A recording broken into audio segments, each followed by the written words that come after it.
Bonjour à tous pour cette deuxième capsule qui va être une capsule spatio-temporelle parce qu'elle va nous emmener dans d'autres lieux, en d'autres temps, sur les traces des origines du cueilleur.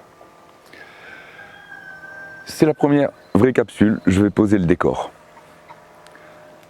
Quand j'ai travaillé sur le mémoire, il a fallu que je prenne un point de départ, c'est-à-dire que je décide d'un moment où l'histoire commençait. Et j'ai choisi le moment de la séparation de l'homme avec le chimpanzé il y a à peu près 7 millions d'années. Celui-là, ce cueilleur, puisqu'il était cueilleur et ses ancêtres étaient cueilleurs. On l'appelait le dernier ancêtre commun aux hommes et aux chimpanzés. Et l'ancêtre, il était aussi cueilleur, et l'ancêtre de l'ancêtre, il était cueilleur, et ça sur des millions, des centaines de millions d'années, jusqu'à l'origine de la vie. Il n'y a que la cueillette, jusqu'à ce qu'il y ait autre chose.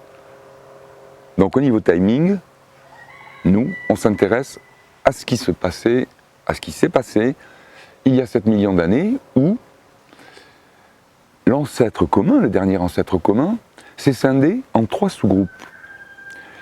Les chimpanzés se sont spécialisés pour la forêt et les ressources alimentaires de la forêt.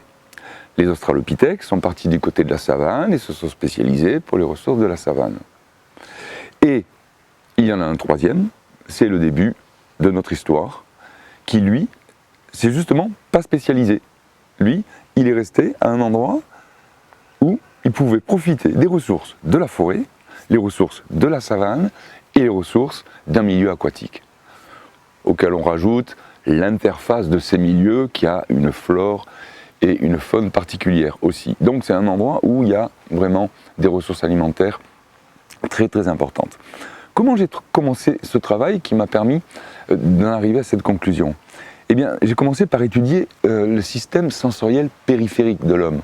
C'est ce qui nous permet d'avoir des informations sur ce qui se passe à l'extérieur de notre organisme. Alors on a bien sûr l'olfaction, l'audition, la gustation et y compris la digestion, parce que la lumière intestinale, elle est à l'extérieur du corps humain. On la traverse. Les éléments passent devant du monde extérieur et en repartent. Donc, le cueilleur a passé des millions d'années dans un environnement tout à fait particulier, qu'on vient de décrire, avec des ressources alimentaires très très importantes et provenant de plein de milieux différents, forêt, savane et milieu aquatique. Et c'est dans cet environnement que son système sensoriel s'est façonné. C'est dans cet environnement, avec cette multitude de ressources, que la nécessité de optimiser son système sensoriel périphérique a eu le plus de chances d'être retenu. Et c'est ainsi que le cumul des améliorations s'est transmis de génération en génération, avec un avantage à chaque fois pour celui qui avait un système sensoriel encore plus précis, jusqu'à arriver à cette époque dont nous allons parler avec le collecteur. Il faut bien faire attention à une chose. Si on prend l'exemple du loup, qui est un animal qu'on dit macrosmatique, qui a une puissance olfactive phénoménale, les chiens en ont hérité, il faut bien comprendre une chose, c'est que le loup, il ne vit pas du tout dans le même environnement que nous.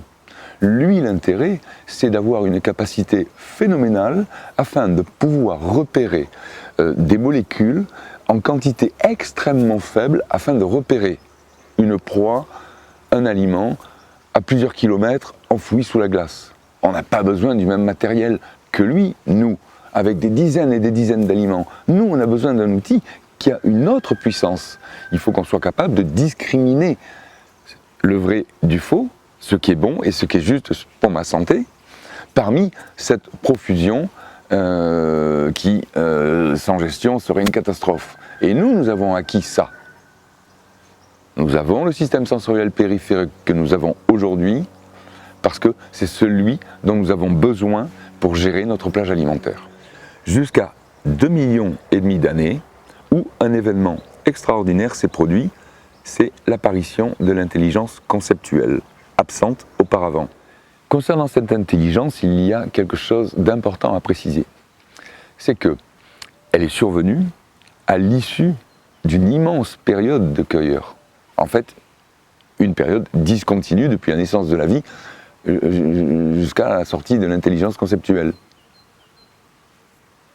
C'est donc le fruit d'un comportement alimentaire de cueilleur qui a engendré l'intelligence conceptuelle. Et pas du tout, comme se plaisent à le dire les paléoanthropologues, que c'est parce que l'homme est très intelligent et qu'il a cuit et qu'il a amélioré et qu'il est devenu donc un meilleur mangeur et puis plus intelligent et en fait c'est lui qui est responsable de son intelligence. Non, l'intelligence conceptuelle, elle est venue du cueilleur. Ça a mis du temps, mais c'est le résultat. Et ce n'est absolument pas la version qui continue à être diffusée à ce sujet. L'intelligence conceptuelle, c'est la capacité de fabriquer quelque chose pour faire autre chose. C'est-à-dire qu'on n'utilise pas l'objet pour soi. Et l'outil, on en a les traces, et c'est 2,5 millions d'années. À quelques centaines de milliers d'années près, mais ça nous donne un point de repère. Donc il y a 2,5 millions d'années, on a cette intelligence. Et cette intelligence, on peut en déduire que l'homme avait la capacité de fabriquer des paniers, de collecter. C'est-à-dire qu'il a pu, à partir de ce moment-là, passer du stade de cueilleur. Le cueilleur se contente d'arriver sous un arbre avec des fruits bien mûrs, il s'en régale et puis il s'en va. Le collecteur, il va plus loin. Il arrive, il mange comme le cueilleur, mais il a des paniers et il a les moyens de ramener ça. Alors ça, c'est une révolution vraiment à plein d'égards. La première révolution, c'est que du coup, le cueilleur qui ne pouvait pas sortir de chez lui, parce qu'il fallait qu'il ait une prise alimentaire très très régulière, donc il ne pouvait pas attaquer un environnement qui ne lui permettait pas de survivre, jusqu'au moment où il a eu la capacité de modifier la disponibilité, de faire du stock, de prévoir. Donc ça, c'est le début des grandes migrations. Hein, c'est un fait, on le reconnaît, on le constate.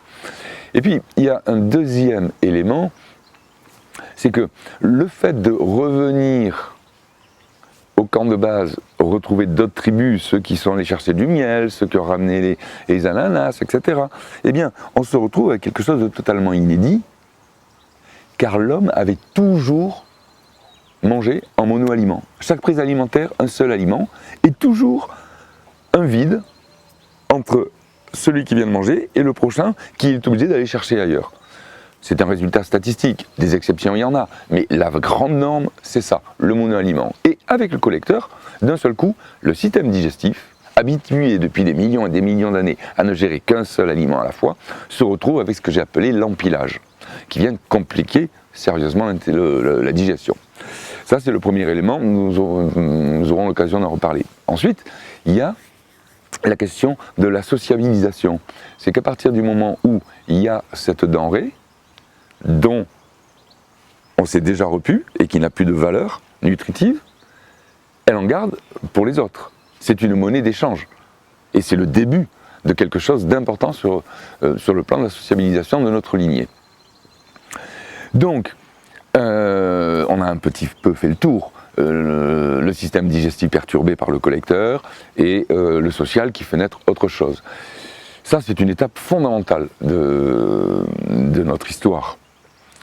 Et après la collecte, on a eu bien sûr la cuisson, la cuisine, dont nous reparlerons, mais là, pour le moment, nous avons posé la scène, nous avons nos acteurs, et nous allons bientôt pouvoir rentrer dans l'intimité sensorielle du cueilleur, sur sa façon de se nourrir, sur les pourquoi et les comment, et je vous dis à bientôt.